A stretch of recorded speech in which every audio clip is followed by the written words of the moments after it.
నమస్కారం. దూరదర్శన్ వార్తలకు స్వాగతం. నేను అక్రమ్ పాషా. వార్తల్లో ముందుగా ముఖ్యాంశాలు.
నమస్కారం. వార్తలకు స్వాగతం. ముందుగా ముఖ్యాంశాలు. సమ్మక్క సారలమ్మ ఆలయాన్ని శాశ్వత ప్రాతిపదికన అభివృద్ధి చేస్తామన్న సీఎం రేవంత్ రెడ్డి. ఆదివాసీల సంక్షేమం కోసం తమ ప్రభుత్వం కృషి చేస్తోందని వెల్లడి. మేడారం జాతరకు జాతీయ పండుగగా గుర్తింపివ్వాలని డిమాండ్. కృష్ణా గోదావరి జలాల్లో రాష్ట్ర హక్కులను సాధించడానికి పోరాడతామన్న మంత్రి ఉత్తమ్ కుమార్ రెడ్డి. ఆల్మట్టి డ్యాం ఎత్తుపెంపును వ్యతిరేకిస్తూ సుప్రీంకోర్టును ఆశ్రయిస్తామని వెల్లడి. ఢిల్లీలో అట్టహాసంగా 71వ జాతీయ చలనచిత్ర అవార్డుల ప్రదానోత్సవం. రాష్ట్రపతి చేతుల మీదుగా పురస్కారాలు, ప్రశంసాపత్రాలు అందుకున్న అవార్డు గ్రహీతలు. దాదాసాహెబ్ ఫాల్కే అవార్డును అందుకున్న మోహన్ లాల్. ఉత్తమ తెలుగు చిత్రంగా భగవంత్ కేసరి సినిమాకు పురస్కారం ప్రదానం. రాగల 5 రోజుల పాటు రాష్ట్ర వ్యాప్తంగా భారీ వర్షాలు కురిసే అవకాశం. పలు జిల్లాలకు హెచ్చరికలు జారీ చేసిన హైదరాబాద్ వాతావరణ కేంద్రం. వార్తల్లోని వివరాలు. ముఖ్యమంత్రి రేవంత్ రెడ్డి ములుగు జిల్లాలోని మేడారంలో పర్యటించారు. వనదేవతలైన సమ్మక్క సారలమ్మ అమ్మవార్ల గద్దెలను దర్శించుకున్నారు. మరిన్ని వివరాలు. వచ్చే ఏడాది ఆరంభంలో జరగనున్న మేడారం సమ్మక్క సారలమ్మ గిరిజన జాతరను ఘనంగా నిర్వహించడంపై ముఖ్యమంత్రి రేవంత్ రెడ్డి ప్రజాప్రతినిధులు అధికారులకు దిశానిర్దేశం చేశారు. ఇందుకుగాను ముఖ్యమంత్రి స్వయంగా మేడారం సందర్శించి క్షేత్రస్థాయిలో అక్కడ జరుగుతున్న అభివృద్ధి పనులను సమీక్షించారు. సీఎం వెంట మంత్రులు పొంగులేటి శ్రీనివాసరెడ్డి, సీతక్క, కొండా సురేఖ ఉన్నారు. ముందుగా ముఖ్యమంత్రి వనదేవతలు సమ్మక్క సారలమ్మ గద్దెలను సీఎం రేవంత్ రెడ్డి దర్శించుకున్నారు. వనదేవతలకు సారె సమర్పించి మొక్కులు తీర్చుకున్నారు. అమ్మవార్లకు 68 కిలోల నిలువెత్తు బంగారం సమర్పించారు.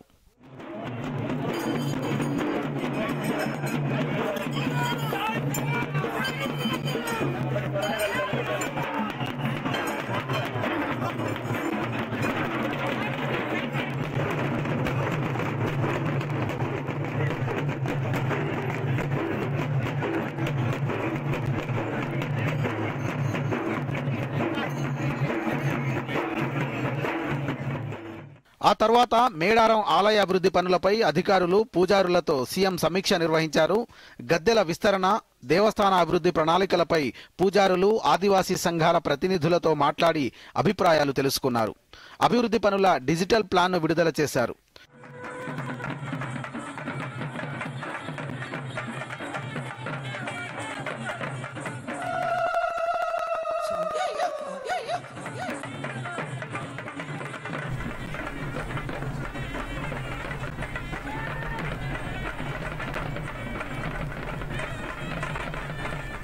అనంతరం జరిగిన బహిరంగ సభలో ముఖ్యమంత్రి మాట్లాడుతూ మహాజాతర నాటికి భక్తులకు అసౌకర్యం కలగకుండా పనులను పూర్తి చేస్తామని చెప్పారు.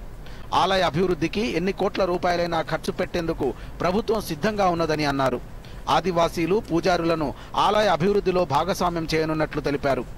జాతీయ స్థాయిలో మేడారం జాతరకు గుర్తింపివ్వాలని సీఎం ఈ సందర్భంగా కేంద్ర ప్రభుత్వాన్ని డిమాండ్ చేశారు. అలాగే జాతరకు నిధులు మంజూరు చేయాలని కూడా కేంద్రాన్ని కోరారు. సమ్మక్క సారలమ్మ ఈ ప్రాంత అభివృద్ధి కోసం నిధులకు వెనక్కి అడుగు వేసే సమస్యనే లేదు. ప్రభుత్వానికి నిధుల సమస్య ఉండొచ్చు, అవసరమైతే ఇంకెక్కడైనా తగ్గిస్తాం. కానీ సమ్మక్క సారలమ్మ యొక్క అభివృద్ధి కోసం ఎన్ని కోట్ల రూపాయలైనా ప్రభుత్వం విడుదల చేస్తుంది, సరైన సమయంలో పూర్తి చేస్తుంది. నిర్మాణ కార్యక్రమం మాదై ఉండొచ్చు, కానీ గిరిజనుల యొక్క సాంప్రదాయాన్ని కాపాడుకునే బాధ్యత వాళ్ళదే. అందుకే ప్రభుత్వం ప్రణాళికలు రచించి ప్రభుత్వమే నిర్మించడం కాదు, ప్రణాళికల్లో ఆదివాసులను భాగస్వాములను చేసినాం. సాంప్రదాయాన్ని పరిరక్షించడంలో ఆదివాసులను భాగస్వాములను చేసినాం.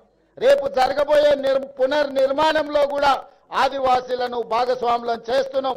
అందులో ఉండే రీసెర్చ్ స్కాలర్స్ ని, అదే విధంగా సాంప్రదాయాన్ని కొనసాగిస్తున్న వాళ్ళ వారసులను అందరినీ కూడా ఇందులో భాగస్వాములను చేసినాం. Bureau report, Doordarshan news. ఆనాటి పాలకులు సమ్మక్క సారలమ్మ ఆలయ అభివృద్ధిపై వివక్ష చూపారని సీఎం రేవంత్ రెడ్డి విమర్శించారు. కానీ తమ ప్రభుత్వం మేడారం అభివృద్ధికి ఎన్ని కోట్ల రూపాయలైనా మంజూరు చేసేందుకు సిద్ధంగా ఉందని అన్నారు. మేడారంలో పర్యటన తర్వాత బహిరంగ సభలో సీఎం ప్రసంగించారు. అమ్మవార్ల ఆశీస్సులతో నాడు మేడారం నుంచే తాను పాదయాత్ర మొదలుపెట్టానని తెలిపారు. ఆదివాసీల అభివృద్ధి సంక్షేమం కోసం ప్రజాప్రభుత్వం కృషి చేస్తోందని అన్నారు. ఇటీవలే ఐటీడీఏ ప్రాంతాల్లో అదనంగా ఇందిరమ్మ ఇండ్లను కూడా మంజూరు చేశామని గుర్తు చేశారు. ఏ సంక్షేమ కార్యక్రమం తీసుకున్నా ఆదివాసీ గిరిజనుల సంక్షేమాన్ని దృష్టిలో ఉంచుకొని ప్రణాళికలు రూపొందిస్తున్నామని సీఎం రేవంత్ రెడ్డి తెలిపారు.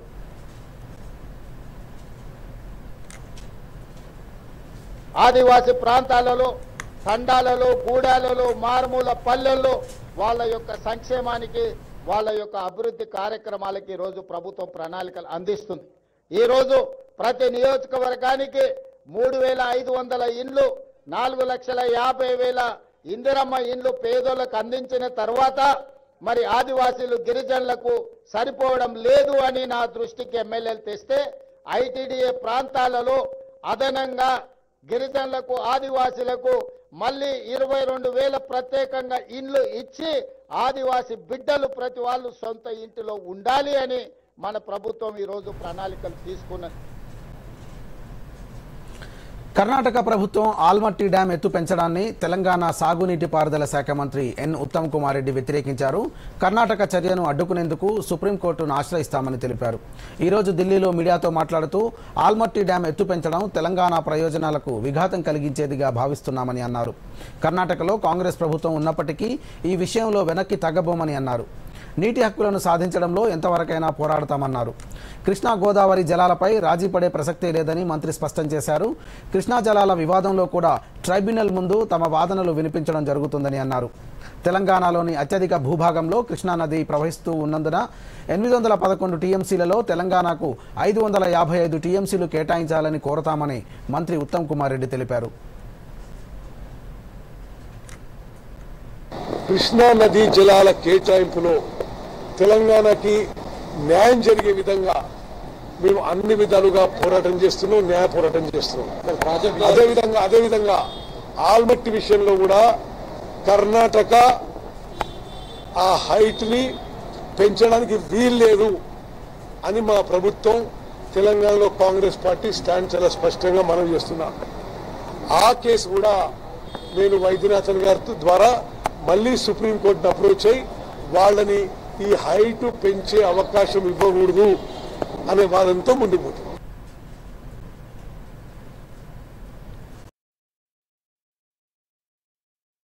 ఈ విషయాలకు కూడానే అన్ని ప్రాపర్ గా జరుగుతాయి. నిన్న అతని బ్యాంక్ అకౌంట్ లో 15,000 రూపాయల ఫ్రాడ్ జరిగింది తెలుసా?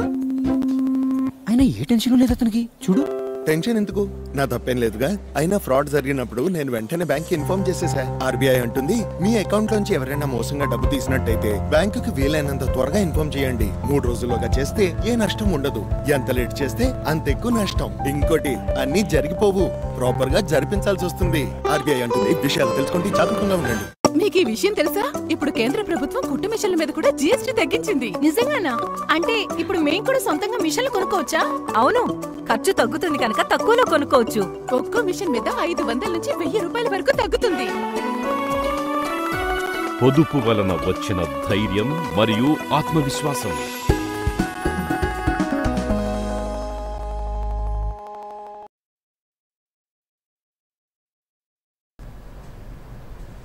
వార్తలకు పునఃస్వాగతం.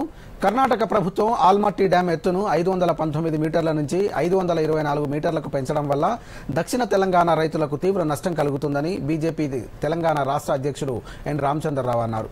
సుప్రీంకోర్టు స్టే ఉన్నప్పటికీ కర్ణాటక ప్రభుత్వం భూసేకరణ చేపట్టడం, భవిష్యత్తులో డ్యాం ఎత్తును పెంచే ప్రయత్నాలు చేయడం అన్యాయమని పేర్కొన్నారు. బీజేపీ రాష్ట్ర కార్యాలయంలో నిర్వహించిన మీడియా సమావేశంలో మాట్లాడుతూ కర్ణాటకలో కూడా కాంగ్రెస్ ప్రభుత్వమే ఉంది కాబట్టి కృష్ణా జలాల్లో తెలంగాణ నీటి హక్కులు రక్షించడానికి రైతులకు అన్యాయం జరగకుండా ముఖ్యమంత్రి రేవంత్ రెడ్డి ఎందుకు చొరవ తీసుకోవడం లేదంటూ ప్రశ్నించారు. నేను ప్రభుత్వాన్ని అడుగుతా ఉన్నాను, మీరు గతంలో ఏదైతే తెలంగాణకు బీఆర్ఎస్ ప్రభుత్వం ఏదైతే నష్టం చేసిందో నీటి వాటా విషయంలో కానీ నీటి యొక్క సంబంధించిన దాంట్లో కానీ మీరు సేమ్ అదే కంటిన్యూ చేస్తూ ఉన్నారు. ఈ ఇద్దరు కూడా కలిసి తెలంగాణ ఒక నీటిపై వీళ్ళు దాడి చేస్తూ ఉంటే మాట్లాడకుండా కూర్చో ఉన్నాను. ఈ రెండు ప్రభుత్వాలు కూడా ఈరోజు తెలంగాణకు అన్యాయం చేసేటువంటి పార్టీలే. తెలంగాణకు ఈ ఒక రెండు పార్టీలు ఎక్కడ కూడా లాభం జరగలేదు. అక్కడ చూస్తూ అల్మాటిలో హైట్ పెరిగితే మహబూబ్ నగర్ అదేవిధంగా నల్గొండ డిస్టిక్ ఈ రెండు కూడా ఎడారయ్యే ప్రమాదం ఉంటుంది. జీఎస్టీ స్లాబ్ల కుదింపుతో రాష్ట్రానికి 7,000 కోట్ల రూపాయల మేరకు నష్టం వాటిల్లుతుందని బీసీ సంక్షేమ శాఖ మంత్రి పొన్నం ప్రభాకర్ తెలిపారు. ఈ నష్టాన్ని కేంద్ర ప్రభుత్వం పూడ్చాలని ఆయన కోరారు. ఈరోజు గాంధీ భవన్లో మంత్రి మీడియాతో మాట్లాడుతూ ప్రజలపై పన్నుల భారం తగ్గించడంతో పాటుగా రాష్ట్ర ప్రభుత్వాలకు ఏర్పడుతున్న నష్టాలను కూడా భరించేందుకు కేంద్ర ప్రభుత్వం ముందుకు రావాలని కోరారు.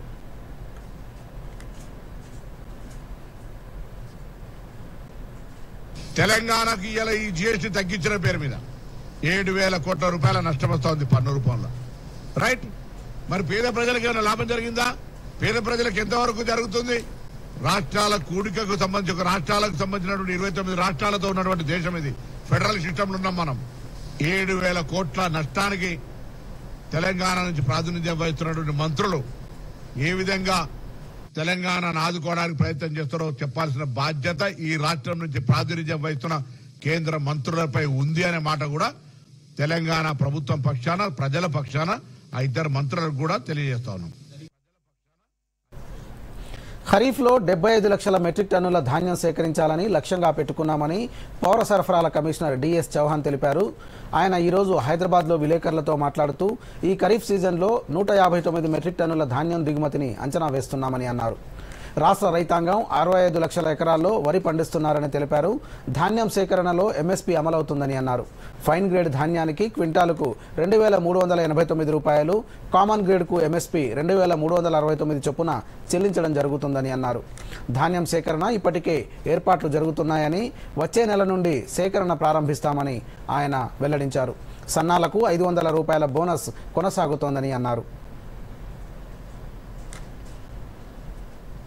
आगे आने वाले जो खरीफ का हमारा सीजन है उसकी प्रोक्योरमेंट के लिए हमें भारी प्रोक्योरमेंट होने की उम्मीद है। इसके तहत हमने सभी तैयारियां मुकम्मल कर ली गई हैं। सबसे पहले एक सीनियर ऑफिसर्स की मीटिंग बुला के एडिशनल कलेक्टर साहब और बाकी वरिष्ठ अधिकारी की मीटिंग की गई, जिसमें कि उनको पूरा ब्यौरा दिया गया कि आपके यहाँ कितना एक्सपेक्टेड है, कितना सोन एरिया है और उसके लिए आपको क्या क्या चीज़ की आवश्यकता पड़ेगी, वो पूरी इंफॉर्मेशन उनके साथ फर्निश की गई। साथ ही कुछ सख्त हिदायतें भी दी गई कि जिससे कि किसानों को किसी किस्म की दिक्कत ना हो। किसानों को दिक्कत ना हो इसीलिए हमने पीपीसी सेंटर को बहुत अपग्रेड किया है। उसमें ऑटोमेटिक वैक्यूम पैडी क्लीनर लगाए गए हैं, उसमें पैडी ड्रायर लगाए गए हैं और आगे आने वाले दिनों में और ज़्यादा से ज़्यादा सहूलियत हम किसानों को दिलाएंगे। ऐसे ही हमारी सरकार की आदेश है और उस आदेश का हम पूर्णतया पालन करें। మహాత్మా జ్యోతిరావు పూలే వ్యవసాయ డిగ్రీ కళాశాల విద్యార్థులకు మరింత నాణ్యమైన టెక్నికల్ విద్యను అందించడానికి చర్యలు తీసుకోవాలని బీసీ సంక్షేమ శాఖ మంత్రి పొన్నం ప్రభాకర్ సంబంధిత అధికారులను ఆదేశించారు. వ్యవసాయ డిగ్రీ కళాశాల సమస్యలపై మహాత్మా జ్యోతిరావు పూలే గురుకుల సొసైటీ, ప్రొఫెసర్ జయశంకర్ వ్యవసాయ విశ్వవిద్యాలయం అధికారులతో మంత్రి సచివాలయంలో కీలక సమావేశం నిర్వహించారు.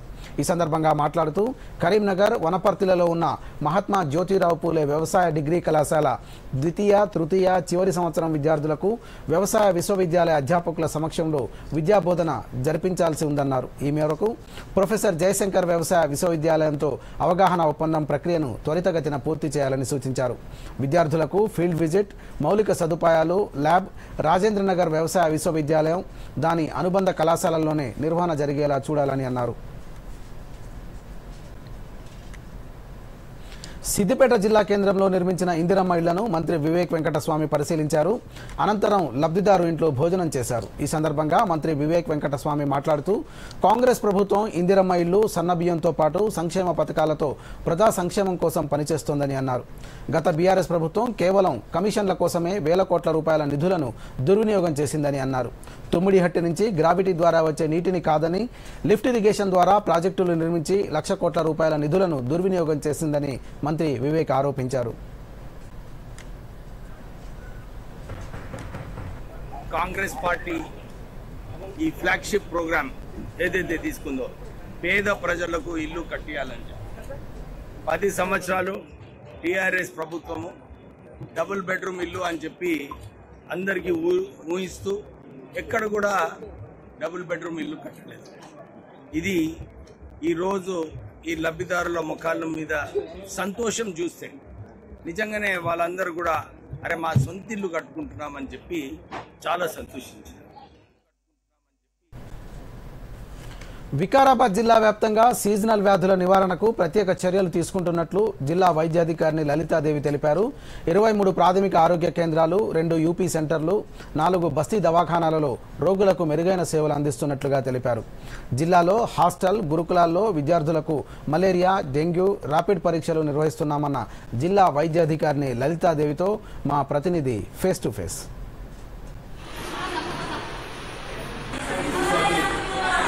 వికారాబాద్ జిల్లాలో కురిసిన అకాల వర్షానికి అనేక మంది చాలా ఇబ్బందుల పరంగా అయ్యారు. అందులో ముఖ్యంగా ప్రజలకు అనేక రోగాలు, డిసీజులు, వ్యాధులు ఎక్కువ వ్యాపించాయి. ఇందులో ఈ క్రమంలో వికారాబాద్ జిల్లా వైద్య ఆరోగ్య శాఖ మేడం లలితా కుమార్ గారు మనతో ఉన్నారు. అసలు ఇలాంటి రోగాలు నిరోధనకు జిల్లాలో ఎటువంటి కార్యక్రమాలు చేపట్టారు, వాటిపై మేడంతో అడిగి తెలుసుకుందాం. మాకు ఆల్రెడీ స్టేట్ నుండి ఇన్స్ట్రక్షన్స్ రావడం జరుగుతుందండి. జూలై మంత్ నుండి మన సీజనల్ డిసీజ్ స్టార్ట్ అవుతాయి వర్షాలతో. మొన్నటి దాకా మనకి ఇప్పుడు కూడా ఇంకా వర్షాలు పడుతూనే ఉన్నాయి. సో మేమంతా అలర్ట్ ఉన్నాము. మెయిన్గా మాకు 23 పిఎస్సీస్ ఉన్నాయి, 2 యూపీఎస్సీస్ ఉన్నాయి, 4 బస్తీ దవాఖానాలు ఉన్నాయి వికారాబాద్ జిల్లాలో. సో మేము ఎవ్రీ ఫ్రైడే డ్రైడే యాక్టివిటీస్ అని చేస్తాము.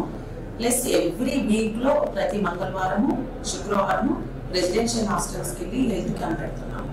అలాగే ప్రతిరోజు కూడా పిఎస్సీ పరిధిలో మా ఆశా ఏఎన్ఎంతో ప్రతిరోజు మార్నింగ్ 8 to 9 మధ్యలో పర్ డే 25 హౌసెస్ విజిట్ చేయించి ఫీవర్ సర్వే అంటారు, ర్యాపిడ్ ఫీవర్ సర్వే చేపిస్తున్నాం. దాంట్లో వచ్చిన ఫీవర్ కేసెస్ ని ఎవ్రీ 2-3 days కి ఫాలోఅప్ చేసి ట్రీట్మెంట్ ఇచ్చి తగ్గుతుందా లేదా కూడా చూస్తున్నామండి. ఇప్పటి వరకు మన వికారాబాద్ జిల్లాలో 57 కేసెస్ డెంగ్యూ కేసెస్ నమోదయ్యాయి. ప్రజలకు ఏంటంటే మెయిన్ గా ఈ డెంగ్యూ అయినా, మలేరియా అయినా, వాటర్ బార్న్ డిసీజెస్, టైఫాయిడ్ అయినా కూడా మెయిన్ గా ఏంటంటే పర్సనల్ హైజీన్ అనేది, వ్యక్తిగత పరిశుభ్రత అనేది చాలా ఇంపార్టెంట్. ప్రజలందరూ చెప్పేది ఏంటంటే దోమలు పుట్టకుండా చూసుకోవాలి. సో దోమలు నిల్వ ఉండకుండా ఇంట్లో ఉన్న పార్ట్స్, ఇప్పుడు మన 3 parts ఉంటాయి, దాంట్లో వాటర్ నిల్వ ఉండకుండా కూలర్స్ ఉంటాయి, కొబ్బరి చిప్పలు ఉంటాయి, టైర్లు, పాతబడిన టైర్లు ఉంటాయి, ఇంటి చుట్టూ కూడా నీట్గా శుభ్రంగా ఉంచుకోవాలి. దోమలు దాంట్లో ఏంటంటే మాకు స్టాగ్నెంట్ వాటర్ ఏదైనా ఉందంటే ఇమీడియట్గా దోమలు పుడతా ఉంటాయి, లాగా డెవలప్ అవుతూ ఉంటుంది. సో ఎవ్రీ వీక్ శుభ్రం చేసుకుంటే మన నీటి నిల్వ ఉన్న వాటిని అన్నింటి మన కుండీలు నీరు నిల్వ చేసుకొని డ్రింకింగ్ వాటర్ కానీ డొమెస్టిక్ యూస్ వాటర్ నిల్వ చేసుకుంటే వాటిని ఎప్పటికప్పుడు శుభ్రంగా వారానికి ఒకసారి పడపోసుకొని నీళ్లు మళ్ళీ వేరే కొత్తగా పెట్టుకోవడం. ఈ కొత్తగా మేము స్వస్థ నాది సశక్త పరివార్ అభియాన్ అని SNSPA ప్రోగ్రామ్ 17 సెప్టెంబర్ నుండి అక్టోబర్ 2 వరకు ఈ ప్రోగ్రామ్. టోటల్ 13 వర్కింగ్ డేస్ వస్తున్నాయి, సండేస్ కాకుండా, ఆఫ్ ఆల్ ఏజ్ గ్రూప్స్. అందరు కూడా ఈ క్యాంప్ చేస్తున్నాం. ఈ క్యాంప్ అందరు కూడా సద్వినియోగం చేసుకోవాలి. ప్రతి మహిళకు స్క్రీనింగ్ చేయబడ్డది. అన్ని మందులు కూడా ప్రొవైడ్ చేస్తున్నాము. కాబట్టి వికారాబాద్ జిల్లా ప్రజలకు విజ్ఞప్తి చేస్తున్నా, నేను ఈ క్యాంప్ సద్వినియోగం చేసుకోగలరు. జిల్లా లోపల అన్ని ప్రాథమిక కేంద్రాలతో పాటు పట్టణంలో ఉన్న అన్ని ఆరోగ్య కేంద్రాల లోపల అన్ని వసతులు కల్పించినట్లుగా డిఎంఎస్ఓ లలితాదేవి గారు చెప్పారు. వికారాబాద్ జిల్లా నుంచి నరేందర్, దూరదర్శన్. మహబూబ్ నగర్ పార్లమెంటు పరిధిలో పెండింగ్లో ఉన్న రైల్వే ప్రాజెక్టులను వెంటనే పూర్తి చేయాలని ఎంపీ డీకే అరుణ విజ్ఞప్తి చేశారు. ఈ మేరకు రైల్వే శాఖ సహాయ మంత్రి సోమన్నకు మంత్రి వినతి పత్రం అందజేశారు. మహబూబ్ నగర్లోని తిరుమల దేవుని గుట్ట వద్ద ఆర్ఓబీ నిర్మాణం త్వరగా పూర్తి అయ్యేలా చూడాలని అన్నారు. తమ విజ్ఞప్తిపై కేంద్ర మంత్రి సానుకూలంగా స్పందించారని డీకే అరుణ తెలిపారు. జాతీయ వైద్య సంపద సంస్థ NIIMH హైదరాబాద్లో 10వ ఆయుర్వేద దినోత్సవాన్ని వైభవంగా నిర్వహించారు. ప్రజలకు ఆయుర్వేదం గురించి అవగాహన కల్పించడమే ఈ కార్యక్రమం ముఖ్య ఉద్దేశం. ఇందులో సంస్థ అధికారులు, ఉద్యోగులు, రెవెన్యూ బోర్డు కాలనీవాసులు, గడ్డి అన్నారం కౌన్సిలర్తో పాటు కాలనీవాసులు, పాఠశాల విద్యార్థులు పాల్గొన్నారు. కేంద్రం ఆయుర్వేద విజ్ఞాన అనుసంధాన పరిషత్ న్యూఢిల్లీకి చెందిన deputy director general doctor N Srikanth సహా పలువురు పాల్గొన్నారు.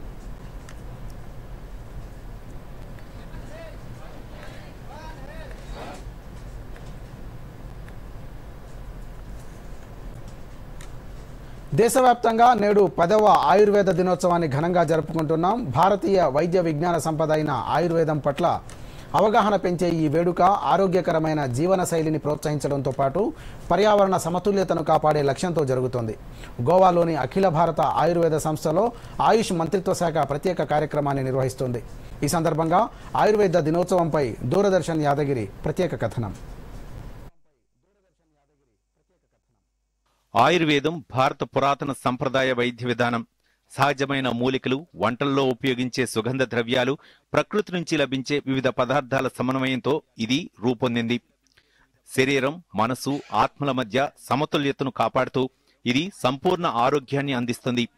అనేక ఆరోగ్య సమస్యలకు ప్రత్యామ్నాయ చికిత్సగా ఆయుర్వేదం పనిచేస్తుంది. ఈ సంప్రదాయ వైద్యం పట్ల ప్రజల్లో నమ్మకం నానాటికీ పెరుగుతోంది. ఎందుకంటే ఇది తక్కువ ఖర్చుతో సమర్థవంతంగా వ్యాధుల్ని నయం చేస్తుంది. ఆయుర్వేదంలో ధన్వంతరిని ఆద్యుడిగా భారతీయులు భావిస్తారు. ఆయుర్వేదాన్ని భారత జాతికి అందించిన ఘనత ఆయనది. అందుకే 2016లో కేంద్ర ప్రభుత్వం ధన్వంతరి జయంతిని ఆయుర్వేద దినోత్సవంగా జరపాలని నిర్ణయించింది. గతంలో ఈ వేడుకను ధన్తేరస్ రోజున నిర్వహించేవారు. కానీ క్యాలెండర్ తేదీలు మారటంతో స్థిరత్వం లేకపోవడం గమనించారు. ఈ సమస్యను పరిష్కరించేందుకు 2025 మార్చి 23న గెజెట్ నోటిఫికేషన్ ద్వారా కేంద్ర ప్రభుత్వం సెప్టెంబర్ 23ను ఆయుర్వేద దినోత్సవంగా ప్రకటించింది. గత 9 సంవత్సరాల్లో ఈ దినోత్సవం ఆయుర్వేదాన్ని ప్రపంచవ్యాప్తంగా ప్రచారం చేసింది. 2024లో 150కి పైగా దేశాలు ఈ వేడుకలో పాల్గొన్నాయి. ప్రస్తుత జీవనశైలి మార్పుల వల్ల అనేక వ్యాధులు పెరుగుతున్నాయి. ఆధునిక వైద్య ఖర్చులు పెరగడంతో పేద, మధ్యతరగతి వర్గాలకు వైద్య సేవలు భారంగా మారుతున్నాయి. ఈ పరిస్థితిలో ఆయుర్వేదం తక్కువ ఖర్చుతో రోగనిరోధక శక్తిని పెంచి వ్యాధుల్ని సమర్థవంతంగా నయం చేసే మార్గంగా నిలుస్తోంది. ప్రపంచ ఆరోగ్య సంస్థ అంచనా ప్రకారం ప్రపంచ జనాభాలో దాదాపు 80% మంది ఏదో ఒక రూపంలో సంప్రదాయ వైద్య విధానాలను అనుసరిస్తున్నారు. ఆయుర్వేద వైద్య పదజాలాన్ని ప్రపంచ ఆరోగ్య సంస్థ తన అంతర్జాతీయ వ్యాధుల వర్గీకరణ జాబితాలో చేర్చడం దీని ప్రాముఖ్యతను తెలియజేస్తోంది. ఈ సంవత్సరం ఆయుర్వేద దినోత్సవం ఆయుర్వేదం ప్రజల కోసం, ధరణి కోసం అనే ఇతివృత్తంతో జరుగుతోంది. ఈ ఇతివృత్తం మానవ ఆరోగ్యం, పర్యావరణ సమతుల్యతల మధ్య సామరస్యాన్ని ప్రోత్సహిస్తోంది. వ్యాధుల భారాన్ని తగ్గించడం, అనారోగ్యం, మరణాలను నివారించడం, మానవులు, మొక్కలు, జంతువులు, పర్యావరణం ఆరోగ్యాన్ని కాపాడడం వంటివి ఈ దినోత్సవం లక్ష్యాలు. అంతేకాక ప్రజల్లో, విద్యార్థుల్లో, రైతుల్లో ఆయుర్వేదం పట్ల అవగాహన, విశ్వాసాన్ని పెంచడం, వ్యాధి నుంచి ఆరోగ్యం వైపు అనే సంస్కృతిని పెంపొందించడం కూడా ఈ వేడుక ఉద్దేశాలు. ఈ లక్ష్యాలను సాధించేందుకు ఆయుష్ మంత్రిత్వ శాఖ దేశవ్యాప్తంగా అవగాహన కార్యక్రమాలు, డిజిటల్ ప్రచారాలను చేపడుతోంది. ఈ 10వ ఆయుర్వేద దినోత్సవం ఆయుర్వేదాన్ని స్థిరమైన, సమర్థవంతమైన ఆరోగ్య వ్యవస్థగా మరింత బలోపేతం చేస్తోంది. ఇది ప్రజలు, పర్యావరణం మధ్య సామరస్యాన్ని పెంచుతూ భారతదేశం ఆధ్యాత్మిక వైద్య నాయకత్వాన్ని ప్రపంచానికి చాటుతోంది. ఈ ఆయుర్వేద దినోత్సవం సందర్భంగా అందరం ఆయుర్వేదాన్ని స్వీకరించి ఆరోగ్యకరమైన సమతుల్య జీవన శైలిని అలవర్చుకుందాం. ఆయుర్వేదం ద్వారా ఆరోగ్యవంతమైన భవిష్యత్తుని నిర్మిద్దాం. Bureau report, Doordarshan news. రాష్ట్రంలోని పలు జిల్లాల్లో ఈరోజు కూడా వర్షాలు కురుస్తున్నాయి. ఉమ్మడి ఆదిలాబాద్, వికారాబాద్ జిల్లాలో భారీ వర్షం కురిసింది. రాగల 5 రోజుల పాటు రాష్ట్ర వ్యాప్తంగా భారీ నుంచి అతి భారీ వర్షాలు కురిసే అవకాశం ఉందని హైదరాబాద్ వాతావరణ కేంద్రం తెలిపింది. ఉమ్మడి ఖమ్మం, నల్గొండ, వరంగల్, మెదక్, రంగారెడ్డి, హైదరాబాద్ జిల్లాల్లో అక్కడక్కడ భారీ వర్షాలు కురిసే అవకాశాలున్నాయని పేర్కొంది. మిగతా జిల్లాల్లో తేలికపాటి వర్షాలు పడే అవకాశం ఉందని హైదరాబాద్ వాతావరణ కేంద్రం పేర్కొంది. వార్తలు ముగించే ముందు ముఖ్యాంశాలు మరోసారి చూద్దాం. నమస్కారం. సమ్మక్క సారలమ్మ ఆలయాన్ని శాశ్వత ప్రాతిపదికన అభివృద్ధి చేస్తామన్న సీఎం రేవంత్ రెడ్డి. ఆదివాసీల సంక్షేమం కోసం తమ ప్రభుత్వం కృషి చేస్తోందని వెల్లడి. మేడారం జాతరకు జాతీయ పండుగగా గుర్తింపివ్వాలని డిమాండ్. కృష్ణా, గోదావరి జలాల్లో రాష్ట్ర హక్కులను సాధించడానికి పోరాడతామన్న మంత్రి ఉత్తమ్ కుమార్ రెడ్డి. ఆల్మట్టి డ్యాం ఎత్తుపెంపును వ్యతిరేకిస్తూ సుప్రీంకోర్టును ఆశ్రయిస్తామని వెల్లడి. ఢిల్లీలో అట్టహాసంగా 71వ జాతీయ చలనచిత్ర అవార్డుల ప్రదానోత్సవం. రాష్ట్రపతి చేతుల మీదుగా పురస్కారాలు, ప్రశంసాపత్రాలు అందుకున్న అవార్డు గ్రహీతలు. దాదాసాహెబ్ ఫాల్కే అవార్డును అందుకున్న మోహన్ లాల్. ఉత్తమ తెలుగు చిత్రంగా భగవంత్ కేసరి సినిమాకు పురస్కారం ప్రదానం. రాగల 5 రోజుల పాటు రాష్ట్ర వ్యాప్తంగా భారీ వర్షాలు కురిసే అవకాశం. పలు జిల్లాలకు హెచ్చరికలు జారీ చేసిన హైదరాబాద్ వాతావరణ కేంద్రం. దూరదర్శన్ యాదగిరి వార్తలను ఇప్పుడు సోషల్ మీడియాలో కూడా చూడొచ్చు. యూట్యూబ్ అయితే డిడి న్యూస్ తెలంగాణ, ఎక్స్ వేదికగా అయితే DD news Telangana @DD Yadagiri news, Facebook అయితే డిడి న్యూస్ తెలంగాణ